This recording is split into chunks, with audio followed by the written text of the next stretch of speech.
Good morning.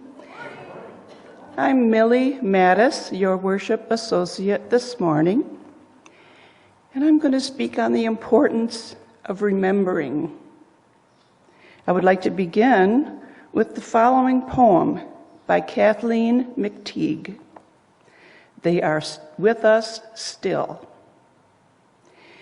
In the struggles we choose for ourselves, in the ways we move forward in our lives, and bring the world forward with us, it is right to remember the names of those who gave us strength in this choice of living.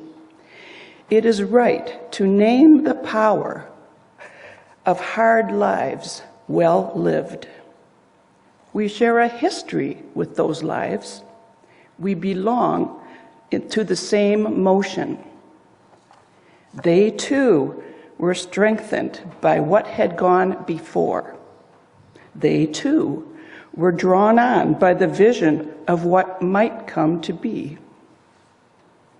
Those who lived before us, who struggled for justice and suffered injustice before us, have not melted into the dust. They have not disappeared. They are with us still. The lives they lived hold us steady. Their words remind us and call us back to ourselves. Their courage and love evoke our own. We are living the living that carry them with us. We are their voices, their hands, and their hearts.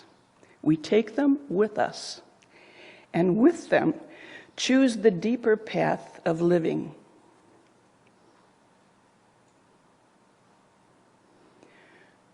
Early on in beginning voice lessons, my teacher stressed that our tone should form a long, unbroken ribbon instead of choppy, unconnected sounds punctuated by gasps for air. By connecting all the parts together, we would make a cohesive presentation of the meaning of the text, while accessing the deepest part of our being that resonates with the tone and rhythm that is music. Hopefully, this would be communicated also to the audience. In much the same manner as we remember those who have gone before us, we can keep that ribbon unbroken by thinking of their memory as music written on the page of history. In order to make sense of the positive good provided by their example, we must carry forth their most positive views and habits. When we participate in memorials or celebrations of life, how about picking one or two qualities to be remembered and adopting and practicing that quality as we go forward in our daily pursuits? Once we develop the ability to remember and emulate others in this way, we can carry that ribbon onto the future as an improvement in our local world. Then, as we become more adept at this skill, we may develop the ability to improve on the music that those others have written for us by carrying their work further as our abilities and environment allow. Somewhat like jazz musicians who take the original written notes and transform them into something brand new that still remembers and refers to the old pattern of what went before. By remembering both the bad and the good of the past in more global terms, it could be possible to avoid some of the fits and starts in our political realms. Our refusal to remember accurately the horrors that have led to World War in the past have recently shown up in the ugliest ways. Solid, constant effort will continue to be needed to reconnect our memories of the past with current consequences. Remembering is the art of holding a memory and sharing it, drawing upon it so it can help us grow into people that live lives of meaning and service.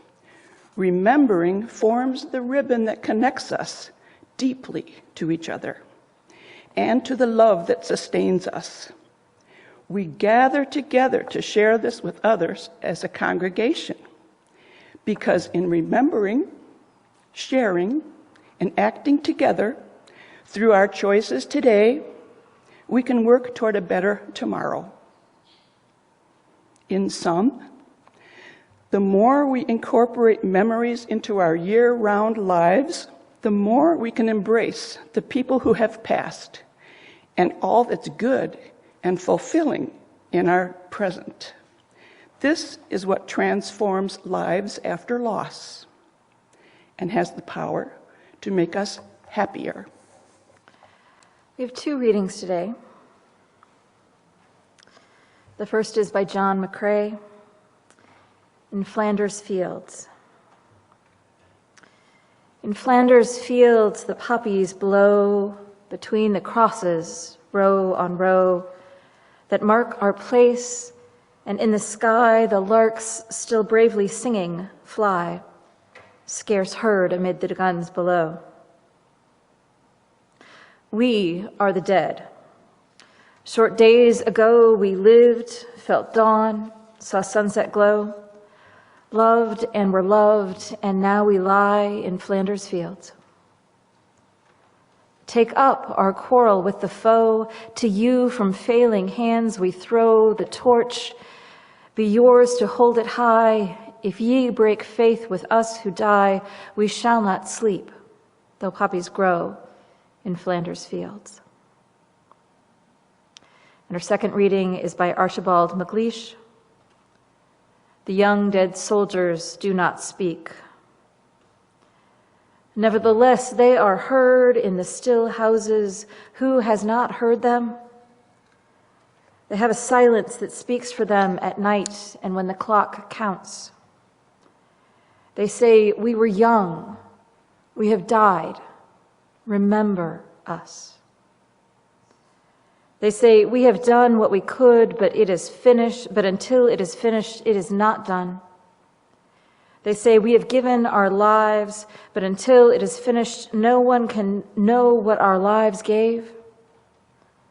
They say, our deaths are not ours, they are yours. They will mean what you make them.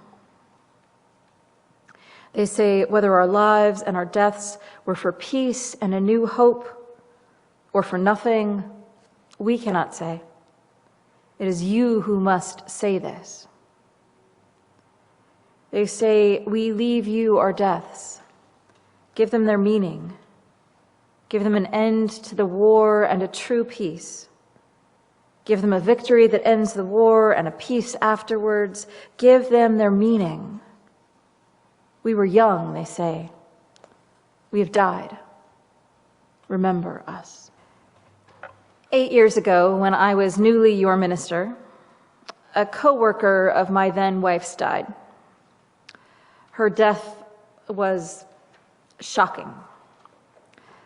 She died in her sleep at 40 years old of a genetic heart condition that had already claimed 2 of her 3 siblings, but had shown no signs in her so far.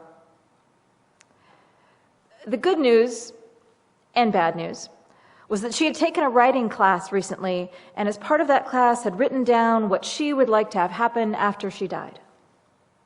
Her family was thrilled to have a written description of what kind of memorial she would have wanted and set out to follow her instructions. A potluck next door in the senior center, where everyone brought their favorite foods and talked and laughed together. No minister or officiant, just a gathering of all the folks she knew and loved, and good food. Friends, it was the most awkward thing I have ever been to. Because we didn't know each other. I mean, certain little groups did. So there was a clump of coworkers and one of family and another of her writing group folks. But we're all arriving at a sad occasion under the guise of a joyful potluck. We didn't know each other. We had nowhere to store our grief. There was no container.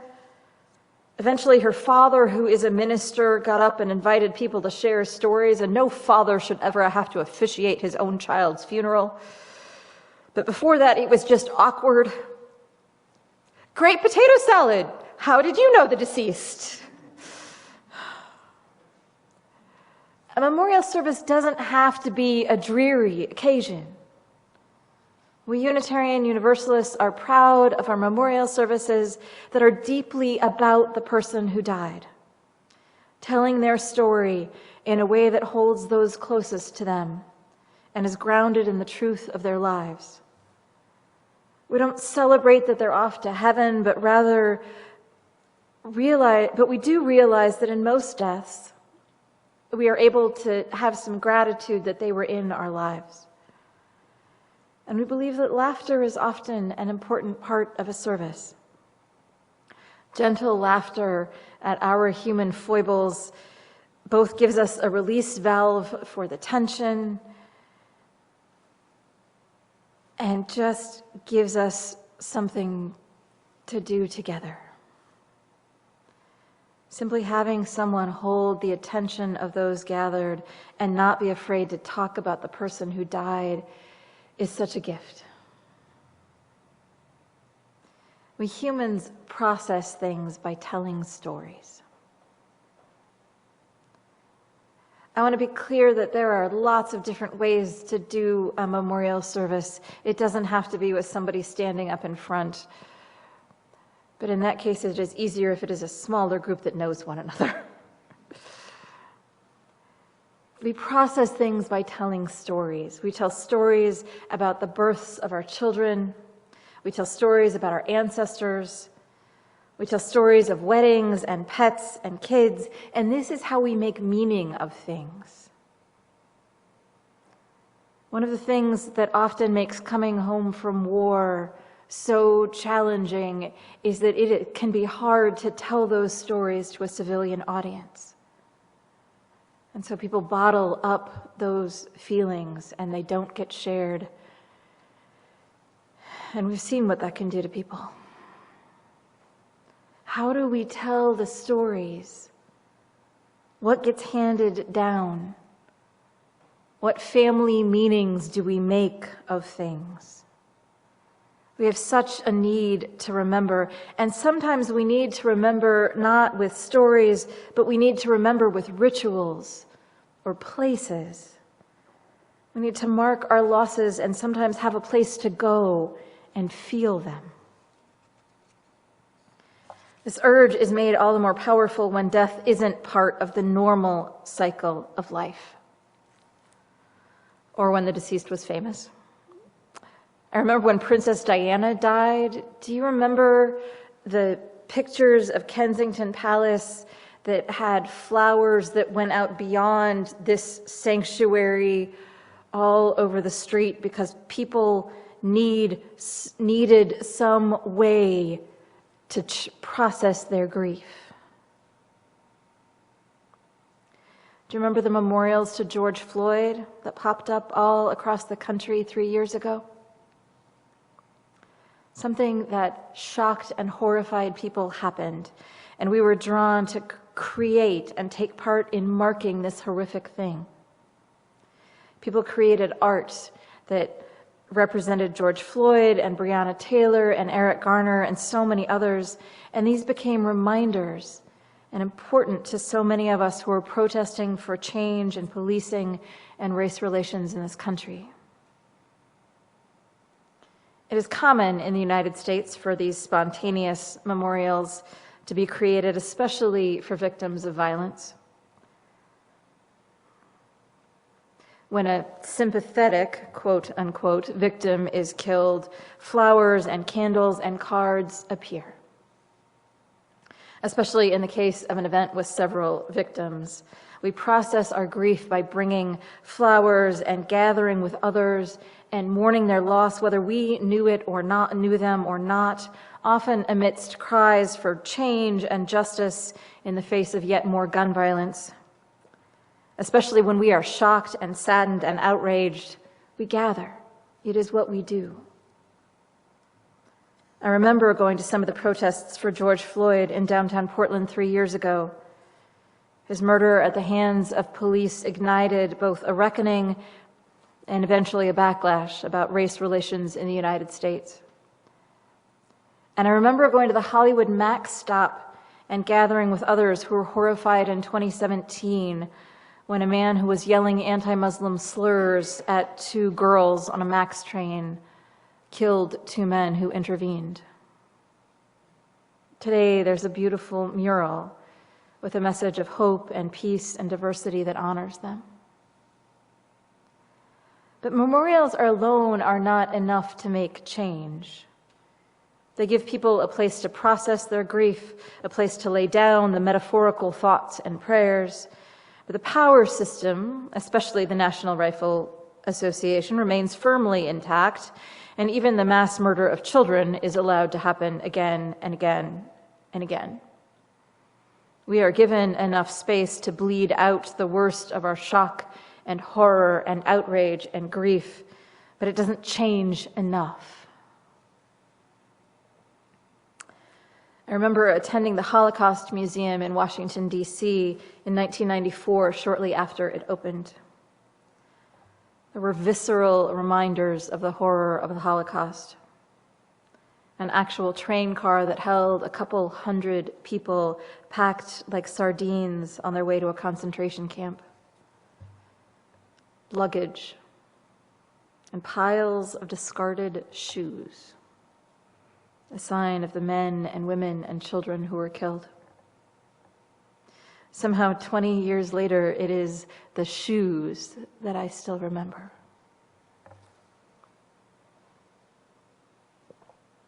A good memorial will make you feel something, and that is a good thing. We don't want to forget how many Jews and other folks were killed by the Nazis' racist ideology. We need to not forget this. It horrifies me that so many politicians are repeating these same terrors with gender and sexuality, because honestly, the line between checking a birth certificate to decide where someone gets to use the bathroom and the false racial ideologies about Jewish people aren't as far apart as we might wish. Biology is not destiny. It is important to remember the victims who were not soldiers. As necessary as it is to memorialize those who fought in wars, it is also crucially important to honor and memorialize those civilians who died because of genocide or hatred. And as those 6 million who were killed in the Holocaust are honored and memorialized through museums and art exhibits and memorials, the United States has recently begun a national remembrance of those who died of racial hatred here. The Legacy Museum and the National Museum for Peace and Justice, both located in Montgomery, Alabama, honor African Americans who were lynched and were victims of racial terror. The memorial and museum, founded by the Equal Justice Initiative, trace the dots between Black enslavement through lynching and the Jim Crow era and mass incarceration and police violence.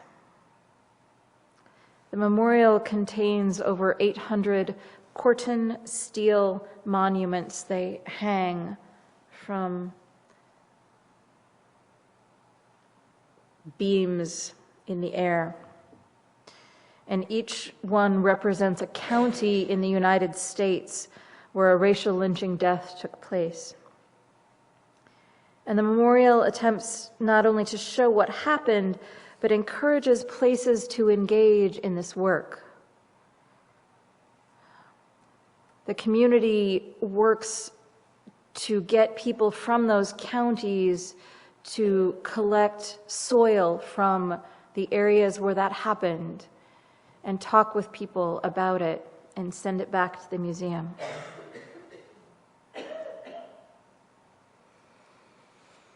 Elliot Ackerman, who wrote our opening words, is a veteran of the global war on terror, the official name for the wars we fought in Iraq and Afghanistan. He fought in Iraq on 2 deployments, and he writes about the fact that the National Mall in Washington, D.C. is becoming, quote, a kind of symbolic national graveyard. You need look no further than your own reflection in the shiny black granite of the Vietnam Veterans Memorial to understand that many of our wars are self-inflicted wounds. He continues, that isn't to say that we should commemorate only morally good wars, like the Civil War or the Second World War. Those might be the conflicts we least need reminding of. It's the more problematic wars in Vietnam, Korea, and yes, Iraq and Afghanistan we need to memorialize in the most prominent spaces, lest future generations, while celebrating our successes, forget our mistakes. He writes, why do we build these memorials anyway? We do it to honor the dead, of course. We do it so veterans and their families will have a place to gather and remember. But there's something else, a less obvious reason, but one I would say is most important. If a memorial is effective, if it's done well, anyone should be able to stand in front of it and staring up feel something of what I felt when my friend J.P. Blecksmith, 24, from Pasadena, was killed by a sniper in Fallujah on Veterans Day 2004. Or what Garrett Lawson, his wife and 2 young sons back home in North Carolina, who was killed by an IED in Herat Province, Afghanistan.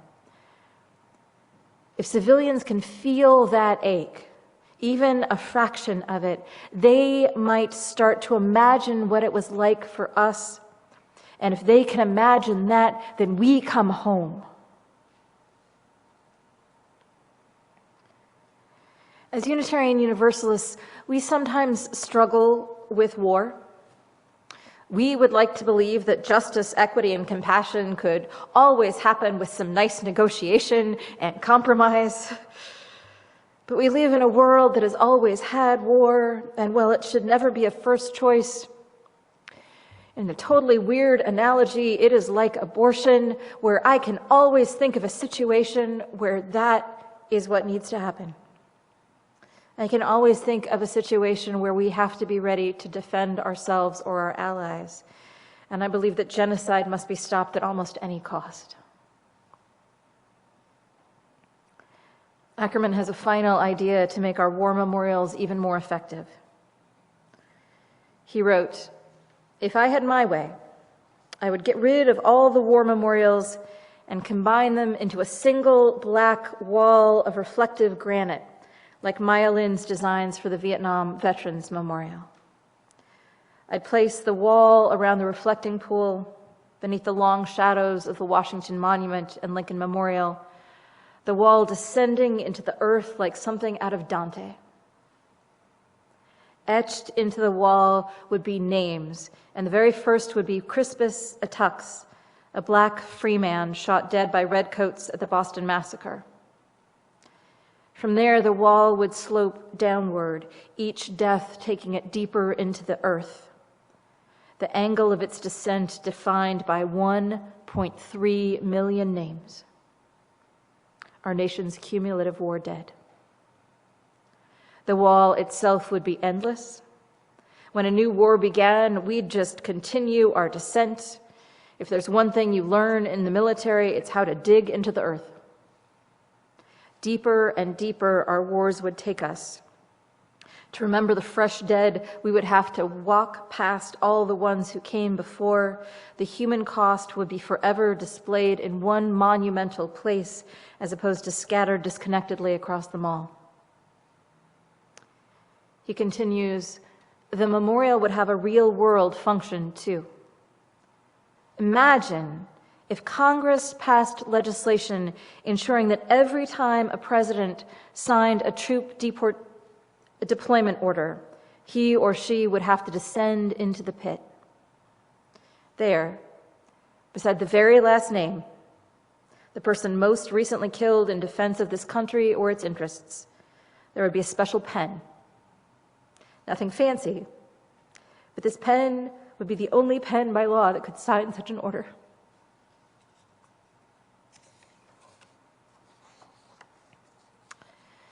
We were young.